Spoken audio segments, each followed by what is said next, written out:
Hello, I'm Sensei Alex Kakuyo, regular contributor for Buddhistdoor Global, and I'd like to welcome you to this episode of The Ordinary Buddhist.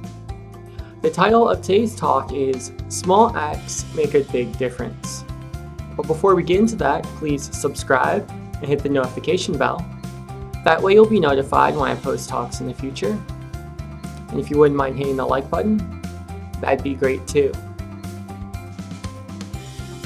Now, most people who practice Buddhism are familiar with Buddha's enlightenment story.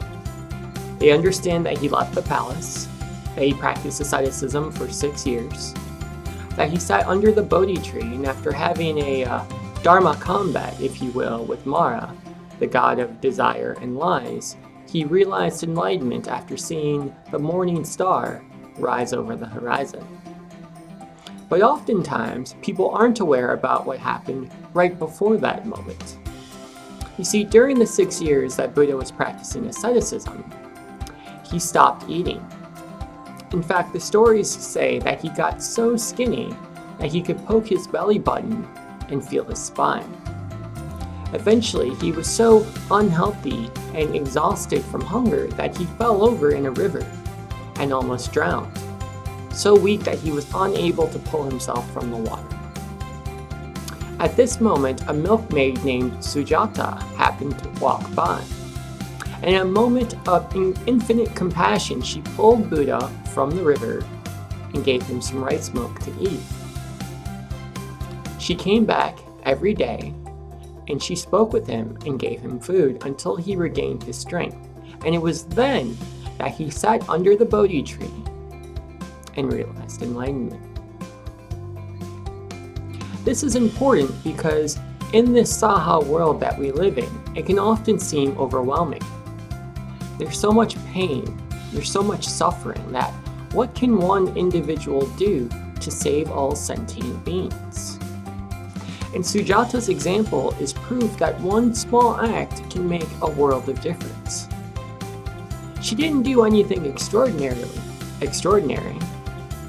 She saw a hungry man, she gave him some food. She showed kindness to her fellow sentient being, and in doing so, she allowed Buddhism to propagate. None of us would be here right now, studying the sutras, practicing meditation, wearing the robes, if not for the single act of kindness of Sujata. Her one act turned the entire world on its axis. And when we follow her example, we realize that we can do the same.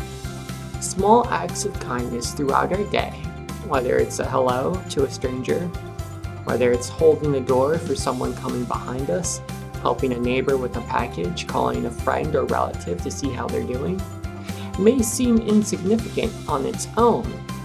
But history shows us, Sujata shows us, that these small acts turn the entire world on its axis. So next time you see pain and suffering and you're not sure what to do, don't try to do something big. Do something small. Do something nice for the purpose or for the person in your immediate vicinity, and have faith that that single act will have a huge difference. In the same way that Sujata's act changed the entire world.